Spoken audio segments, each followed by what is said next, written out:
Доброго времени суток, мои дорогие подписчики и гости моего канала.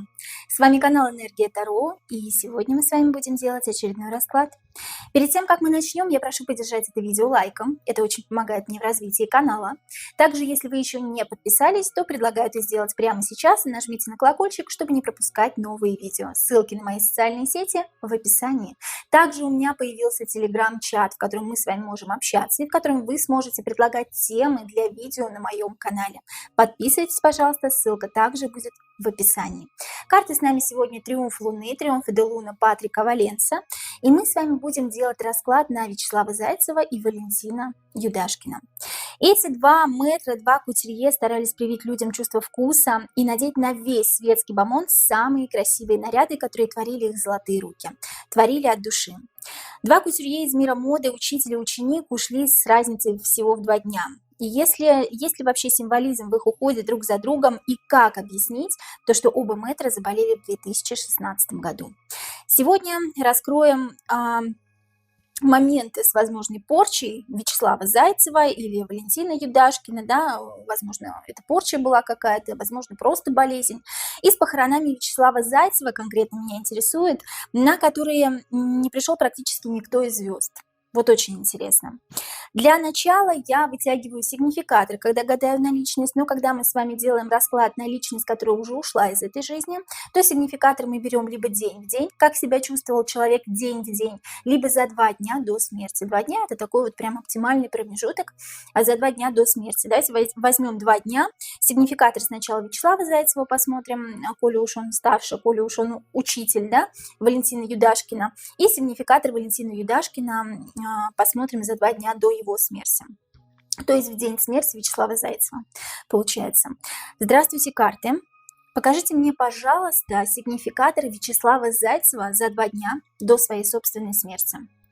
Настроение, умозаключение, эмоциональный фон, как он себя чувствовал, что хотел от этого мира, возможно, как воспринимал эту действительность, да? Понятное дело, что он болел. Карта сама выпала у нас. 15-й старший аркан – дьявол. Вообще, карта Триумф Луны содержит в своей колоде, состоящей из 78 карт, аж целых 8 дьяволов. Конкретно этот дьявол говорит нам о том, что человека держит в заточении, темные силы. Он пытается от них избавиться. Дьявол, сам того не желая, окутан темными силами. То есть здесь человек у нас представлен на карте, который окутан темными силами, пытается отрубить мечом, кинжалом свой хвост горящий, да? Он пытается просто себя разделить на кусочки. Видите, у него уже рога как бы, да, отрублены, он хвост себе хочет отрубить, хвост у него горит, он себя поджигает, он себя как-то гнобит, не любит, ненавидит, потому что понимает, что им как-то овладели темные силы. Эти темные сила внутри него, и все его тело страдает. То есть почему болел Вячеслав Зайцев, здесь мы можем понять, что это порча 100%. Я хотела задать этот вопрос, хотела узнать об этом, меня очень мучил этот вопрос. И это 15-й старший аркан, 100% порченный человек. Не человек, заключивший договор с темными силами, а человек, на которого наложили заговор с темными силами. Понимаете, это порча. У нас болезнь Паркинсона у Вячеслава Зайцева, да, а порча на нервную систему всегда делается на могильной земле. И 15-й старший аркан об этом как раз-таки говорит. Здесь порча на могильной земле, да, порча связанная как раз вот с какими-то похоронами, да, с какими-то захоронением фотографии, допустим, в гробу, да, у какого-то человека. Возможно, его фотографию поместили в гроб какого-то человека, да, чтобы он быстрее ушел. Возможно, это просто порча на могильной земле. Мы с вами сегодня поподробнее об этом узнаем. Но 15-й старший аркан конкретно говорит о порче. Человек чувствовал себя ужасно и хотел просто отделить от себя куски, но это я так условно говорю, да, не буквально. Хотел просто уйти из этого мира побыстрее, и тело его не сопротивлялось, в принципе, потому что оно было готово уйти. Не болезнь Паркинсона сама его сгубила, а, в принципе, то состояние, то депрессивное, апатичное состояние внутри него, когда он понимал, что с ним что-то происходит не так, что все его тело ему больше не принадлежит. Посмотрите на человека, красная голова, синее тело. Человек обладает хорошей интуицией, при том, что красная голова эмоциональной стороной к нам, вот этот дьявол повернут, да, эмоциональная сторона говорит о том, что я больше не могу. я не могу больше выдержать. Я прям карту взяла сейчас, я прям чувствую его боль, его негодование, то, что он понимает, что с ним происходит, он понимает, что на него что-то кто-то сделал, но он ничего с этим не может поделать. Гнев, ярость находится только в его голове. Он никому этого высказать, к сожалению, не может. И он буквально, как этот дьявол, просто отсекает от себя кусочки. Он выжигает себя, он себя губит как-то. Возможно, даже были попытки некие суицида, но они не увенчались успехом. Вот как-то так. Это был сигнификатор Вячеслава Зайцева за 2 дня до своей смерти. Давайте посмотрим сигнификатор Валентины Юдашкиной за 2 дня до своей смерти. Это как раз был в день смерти Вячеслава Зайцева. Покажите мне, пожалуйста, сигнификатор. Да что ж у меня сегодня с картами такое выпадают сами. Так, нет. Давайте я сама все-таки вытяну. Хочу сама вытянуть. Они меня сегодня шалят. Сигнификатор Валентины Юдашкиной за 2 дня до смерти. Сигнификатор Валентина Юдашкина за 2 дня до своей смерти. Покажите мне, пожалуйста, карты. Сигнификатор Валентины Юдашкина за 2 дня до своей смерти.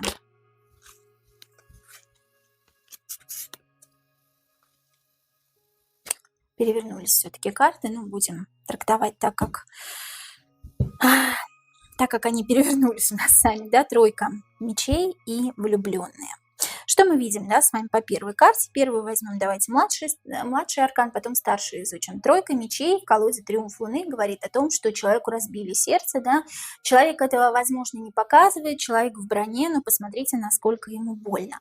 И такое ощущение, что человек понимает, что ему тоже отведено немного времени, потому что тройка – это скорый уход, либо тройка – это времени осталось мало. Тройка второго, если вы смотрели мои видео, да, предыдущие, это всегда времени очень мало, я тороплюсь жить эту жизнь. Ему просто разбило сердце, он был чернее тучи, чернее ночи, потому что действительно этот человек по влюбленным был ему дорог. Влюбленные... Тут такая очень интересная связь двух людей. Здесь люди были не просто друзья, да, здесь люди имели какие-то отношения когда-то, возможно, в прошлом, да, вы понимаете, какие отношения имел Вячеслав Зайцев и Валентин Юдашкин друг с другом, да. Здесь были некие дьявольские отношения, не очень хорошие, не очень принятые публикой, да, наши ЛГБТ-сообщества не желают, не нравится ЛГБТ-сообщество в России, да, но однако некоторые звезды, наподобие Филиппа Киркорова, выступают в защиту ЛГБТ-сообщества, это видно невооруженным глазом, если вы можете заметить, да, несмотря на то, что вроде как у нас в России запрет на геев и на лесбиянок, да, но здесь конкретно, почему разбилось сердце Валентины Юдашкиной, да, почему он был в таком невероятном шоке, потому что когда-то люди были близки. Люди были близки, и кто-то из них выполнял роль женщины, кто-то из них выполнял роль дьявола-искусителя, мужчины. Причем оба из них по картам влюбленные. Это была какая-то греховная просто связь, какая-то единожды это случилось, либо это несколько раз случалось, да, какой-то определенный промежуток времени. Причем оба имели гетеросексуальные отношения на стороне какие-то, да, но вот друг с другом их связывало нечто большее, хочу сказать, да. Я их очень уважаю, обоих очень ценю, мне безумно нравился как Вячеслав Зайцев, так и Валентин Юдашкин. Я здесь не пытаюсь никого очернить, сразу говорю, но здесь явно вышло некая нехорошая, непорочная связь, внебрачная, причем с разных полов, да, и кто-то из них завлек другого человека, да, кто-то был как в роли девушки, которая вот как запала на этого человека, да, влюбилась, так скажем, это был либо Валентин Юдашкин, либо Вячеслав Зайцев, кто-то здесь был более опытный, скорее всего, Вячеслав Зайцев, да, и он как бы заманил, но заманил не специально, а вот человек в него влюбился за счет его какой-то харизмы, за счет его какого-то невероятного таланта. Человек влюбился в него не как в мужчину, а как в человека. И поэтому сам человек, сам того не ожидая, как-то вот так получилось, что у них завязалась связь, некий роман, так скажем, да. Но это было когда-то, не могу сказать, что это было вот-вот, да, то есть это было в каком-то там далеком году, может быть, я не знаю, да, но по влюбленным нет, это было не сейчас. И по тройке мечей здесь у человека просто вот буря эмоций, разбили мне сердце, самое дорогое, одно из самых дорогих, один из самых дорогих людей ушел, самый дорогой я потерял в своей жизни, и я сам понимаю, что мне осталось недолго. Вот такое состояние было у Валентины Ведяшкина в момент, когда ушел Вячеслав Зайцев. Это как раз за 2 дня до своей собственной смерти он так думал, что мне осталось самому недолго, у меня разбито сердце, и он вспоминал, какие отношения и что их связывало с Вячеславом Зайцевым. Такая интересная и необычная история. Тут мы с вами посмотрели какие-то однополые отношения, да, тут так получилось. Хотя это просто сигнификатор. Но сейчас мы с вами посмотрим всю историю. Есть ли закономерность смерти Зайцева и Юдашкина? Есть ли закономерность смерти Зайцева и Юдашкина?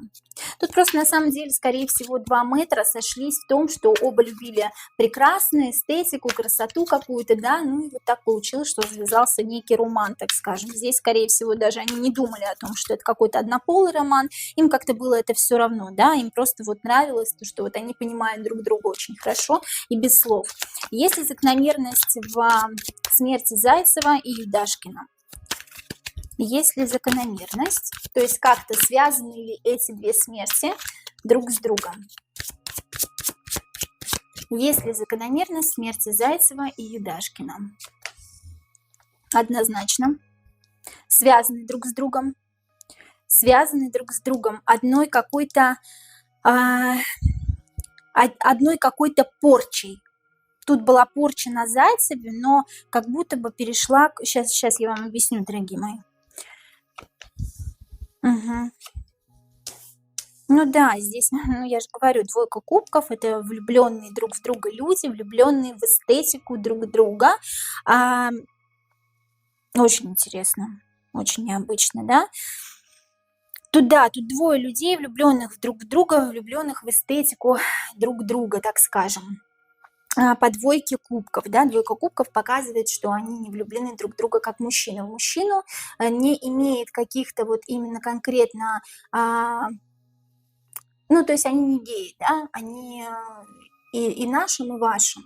Но дело тут в том, что они нашли друг друга, 2 души нашли друг друга, и они полюбили друг друга именно вот за то, что внутри каждого, да, и им было хорошо друг с другом быть, как-то гулять, я не знаю, да, отмечать какие-то показы мод, да, ну, то есть все вот здесь как-то взаимосвязано. Они любили как-то вот друг с другом общаться, быть вместе. Как-то вот такое ощущение, что они всегда вот то ли, ну, как-то выпивали вместе вино, бокал вина, да, любили сесть, обсудить как-то это все и утопали в своих собственных чувствах. Посмотрите, король кубков. Король кубков здесь утопает в своих собственных чувствах. Когда они встречались вместе друг с другом, они утопали в эмоциях друг к другу, утопали в своих собственных чувствах друг к другу, просто потому что они любили эстетику друг друга. Но некий император, да, здесь либо император мужчина, да,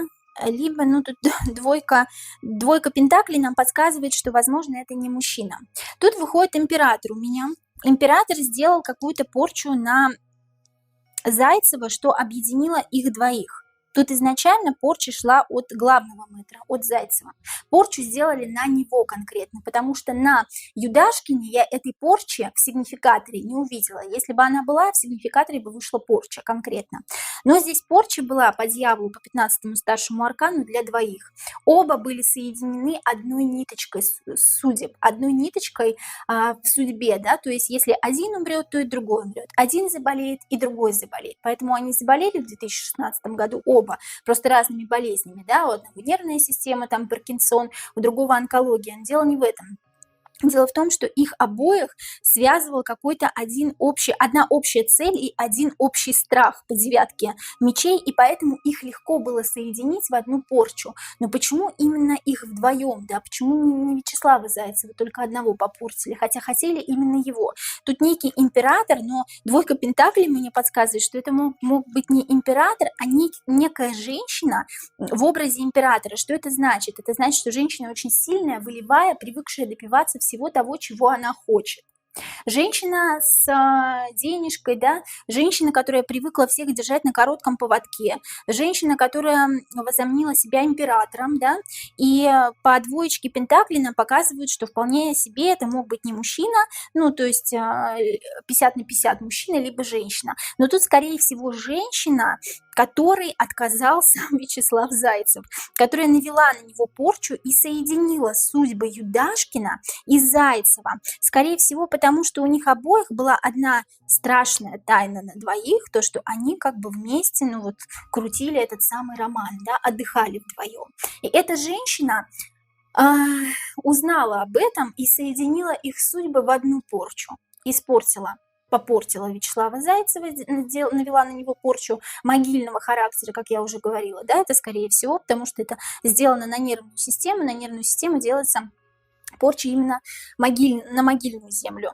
Поэтому у него появилась болезнь Паркинсона. И как-то соединила с Юдашкиным. Ну, это как мстя такая, да? Не будешь ты моим, так не доставайся же ты никому. Каким-то образом эта женщина, либо мужчина, да, но это может быть мужчина, узнала о связи Юдашкина и Зайцева, и общими усилиями как бы она соединила эти две судьбы в одну порчу, потому что она знала, что у них есть одна страшная тайна. Знала. Мне почему-то женщина идет от этих карт, понимаете? Несмотря на то, что вышел император, двойка пентаклей не зря мне говорит о том, что вот это либо-либо, это все-таки скорее женщина.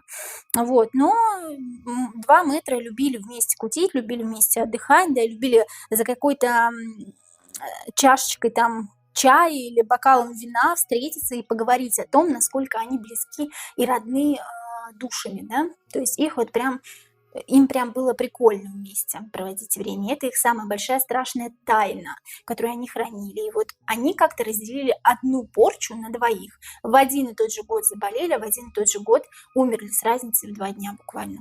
И кто-то, ну, соответственно, эту порчу на них навел, да. Кто-то это либо женщина, либо мужчина. Мы сейчас узнаем. Кто навел порчу и для чего? Кто навел порчу на Зайцева и Юдашкина и для чего?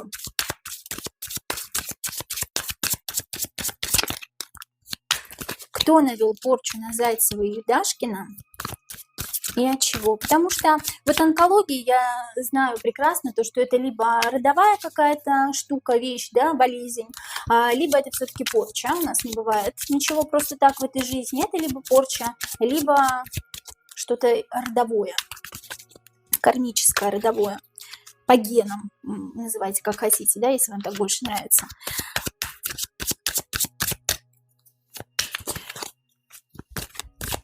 Кто и для чего навел порчу на Зайцева и Юдашкина? Кто и для чего навел порчу на Зайцева и Юдашкина?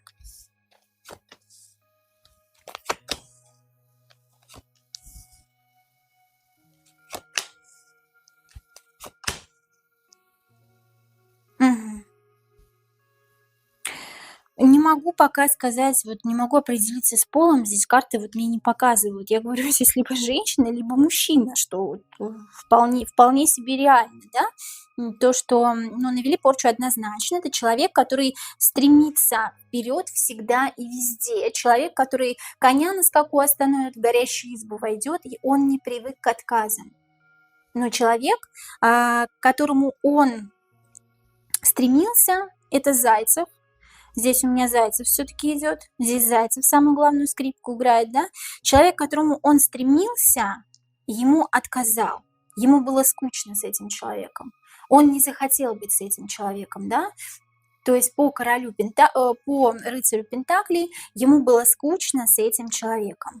И этот человек начал выжидать.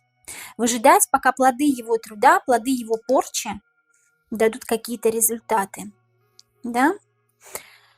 И он даже насмехался как-то вот над Зайцевым, когда он уже был болен. Такое ощущение, что он делал это для того, чтобы ухаживать за человеком. Как это ни странно звучит, есть такое вот в природе, как болезнь Мюнхгаузена, да, когда человек ухаживает там за своим ребенком, да, мама ухаживает за своим ребенком, хотя ребенок не болен, дает ему какие-то лекарства, пичкает его уколами всевозможными, да, ребенок становится хилым, вялым только потому, что вот мама больна, да, мама хочет ухаживать за ребенком. Такое ощущение, что вот этот человек хотел любым способом получить Зайцева, но получил он его только с помощью порчи. Он ждал, пока плоды его труда дадут какие-то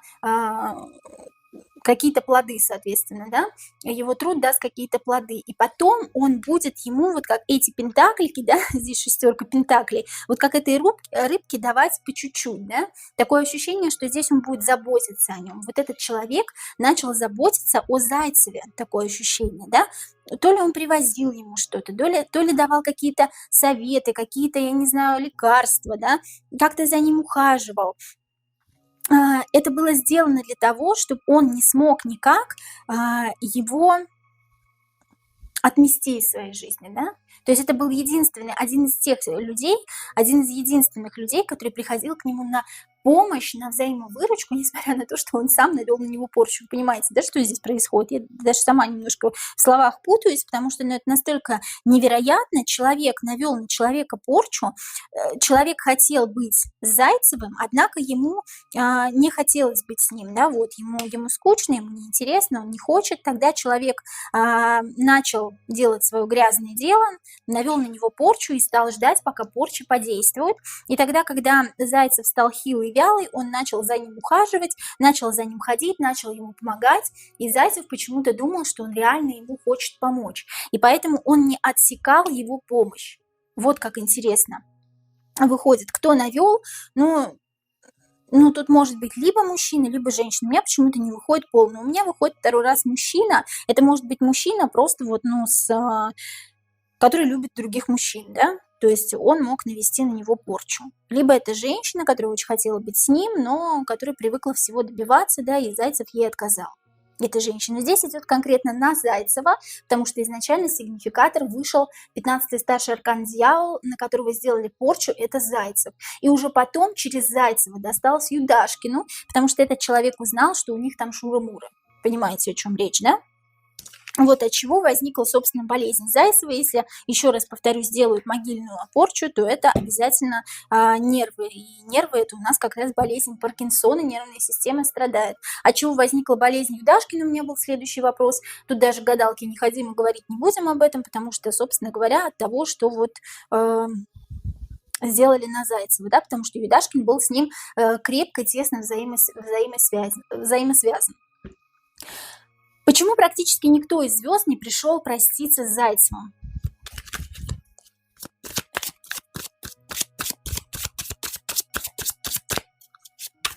Почему практически никто из звезд не пришел проститься с Зайцевым? Почему практически никто из звезд не пришел проститься с Зайцевым? Похоронили его, вроде как там, где он хотел, да, не на Троекуровском кладбище, как обычно хоронят таких людей, да, а вот где-то на отшибе, но в любом случае это было вроде как его желание. Я все-таки хочу спросить у карт, почему практически никто из звезд не пришел проститься с Вячеславом Зайцевым. Скажите нам, пожалуйста, карты.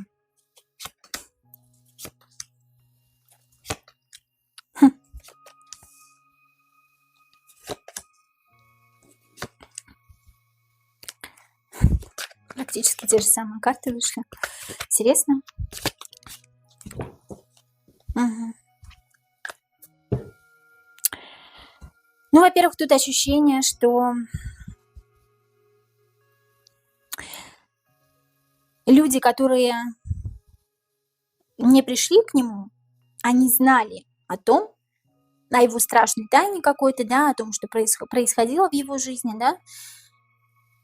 Какой-то влиятельный человек очень, на самом деле, вот этот император, он выходит уже второй раз, я сейчас вам объясню. Вот этот влиятельный человек, которому понравился Зайцев, потом выходит второй раз.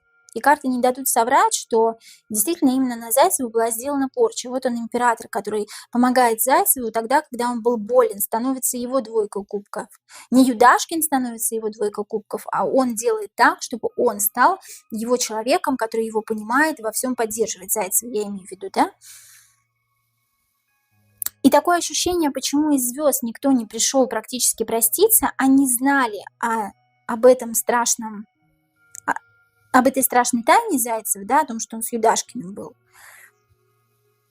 И такое ощущение, что они знали через вот этого императора, и они знали, что этот император делает на него, но никак не могли звезды повлиять на этого императора. Что это за император такой?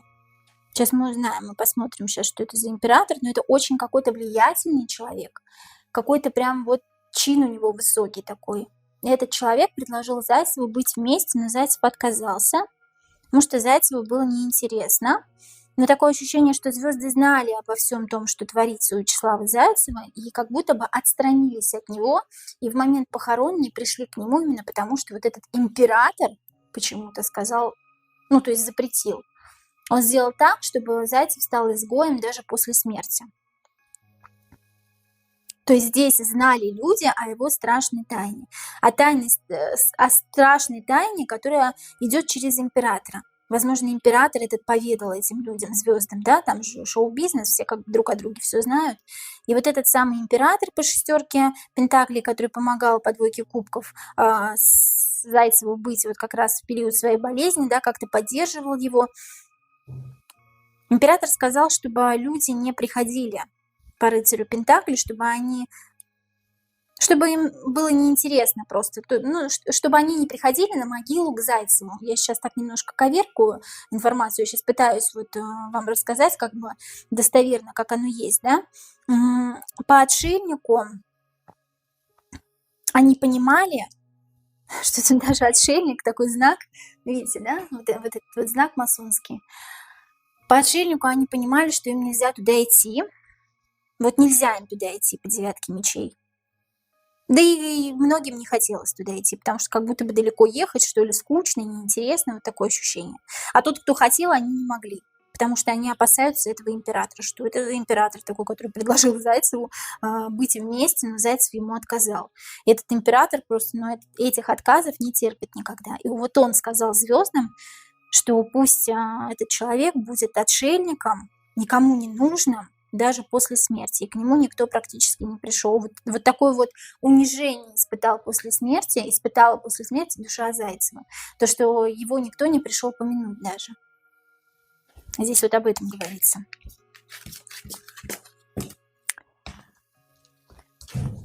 Хорошо.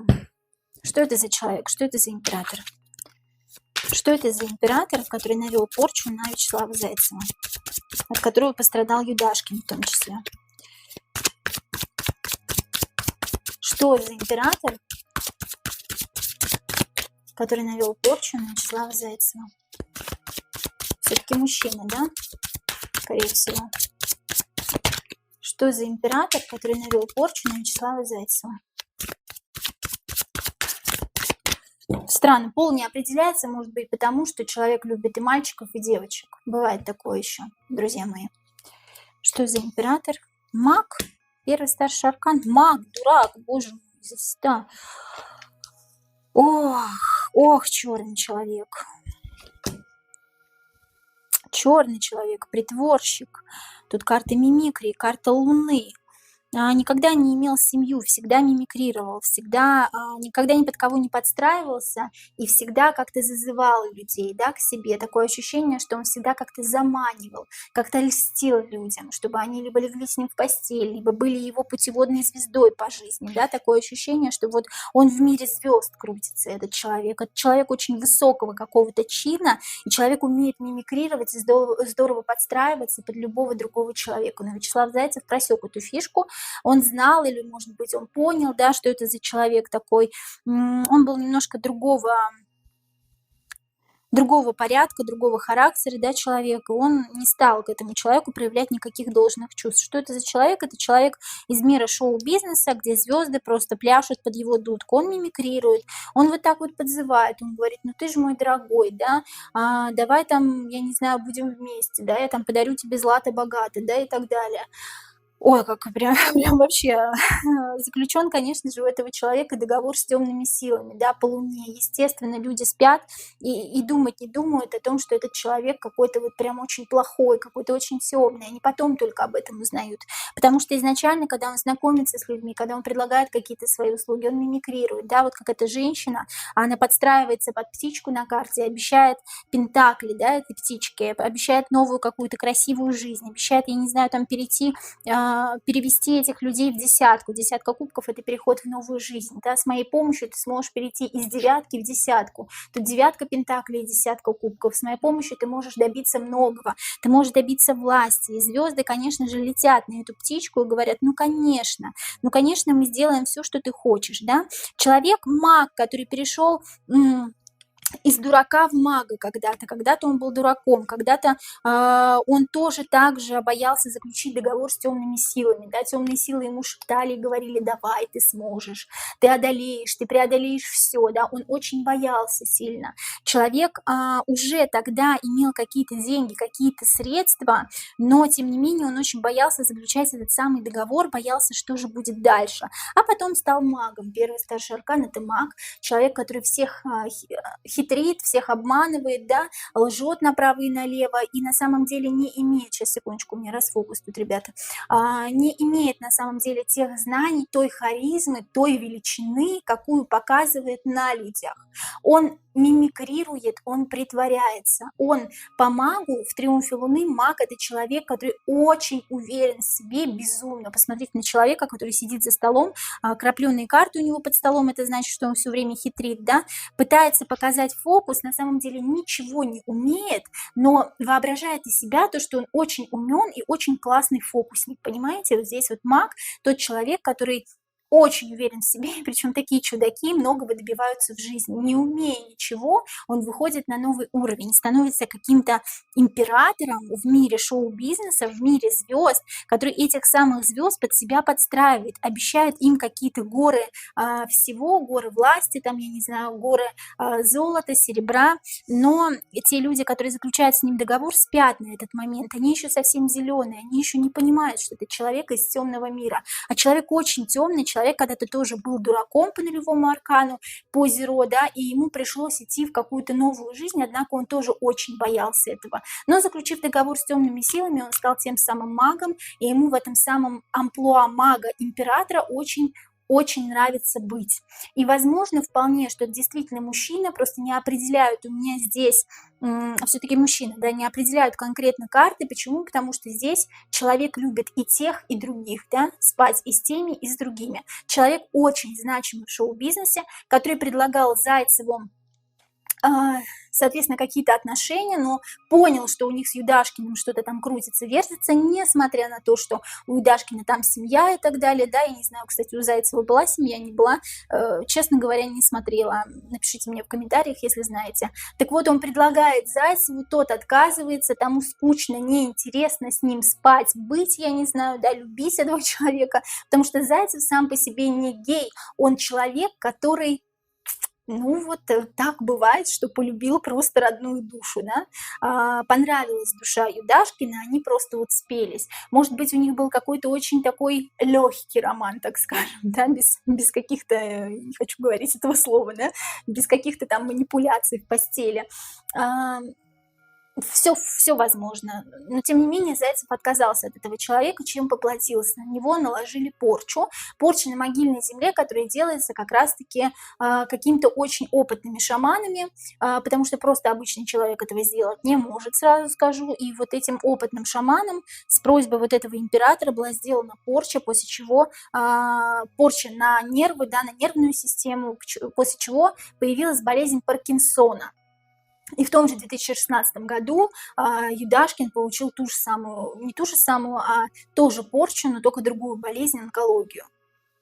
Ну вот, понимаете, да, как-то так. По Юдашкину тоже ударило, это просто вот он как бы поплатился за то, что он просто был с этим человеком рядом, был вхож в его окружение. Но мы с вами сегодня узнали, почему все-таки ушли 2 метра из мира моды, да, Валентин Юдашкин и Вячеслав Зайцев. Пишите в комментариях, что вы думаете об этом видео, пишите в комментариях, что вы думаете о об этих кутюрье, да, и я вас очень люблю. До новых встреч!